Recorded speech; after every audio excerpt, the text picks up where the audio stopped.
There's a lady I know, she's 90 or so, and I sure think the world over her. She's as strong as an ox and as cute as a fox, and I know she's not lucky, no sir.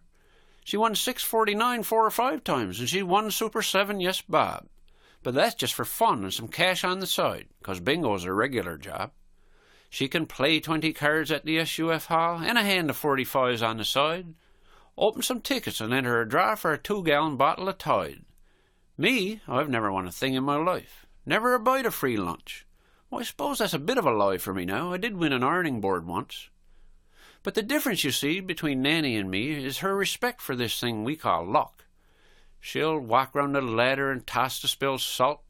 "You're superstitious, Nanny," says I, "to a fault."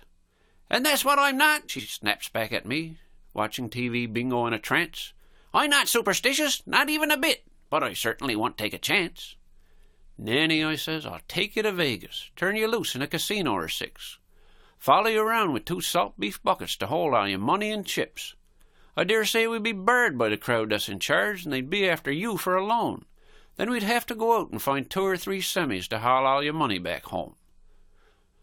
Now, one day last year, me and the wife's family were up to my Nan's for a visit, when a rabbit hopped by in front of her window. "Oh, Nanny," I said, "how cute is it?" "We'll see now," she said, "just how cute he is," and she jumped up from where she was sat. "I'll tail the snare, and tomorrow I dare say I'll have that one into me pot." Well, I sat up all night thinking about Bunny. I'm a soft-hearted fellow, you see. Now, don't get me wrong, I like meat, that's a fact, as long as it comes in a styrofoam pack. In the morning she was out in her kitchen with bottles. "Oh, Nanny," says I, feeling faint, "I hope the poor Bunny was still hopping about." "Ha!" says my Nan, "and that's what he ain't." And then there was a time she was up on her roof with a bucket of tar and a stick.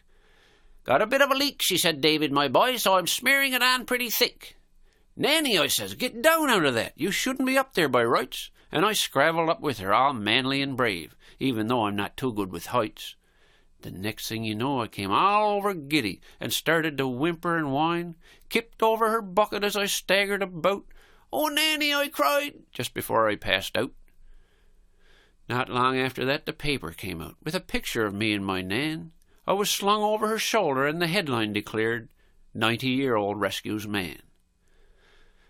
So this evening, you see, my Nanny and me will head for the SUF Hall. She'll play 20 cards as per usual, and for me, well, 1'll be all.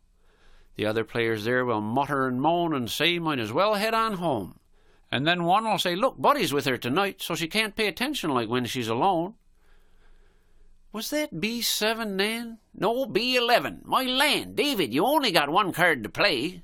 "Yes, but there's too many numbers coming at me too fast. And what's a postage stamp anyway? And what was that last number he called? Oh, I wish he'd slow down. And is there any other colour, Dabber? I don't like brown."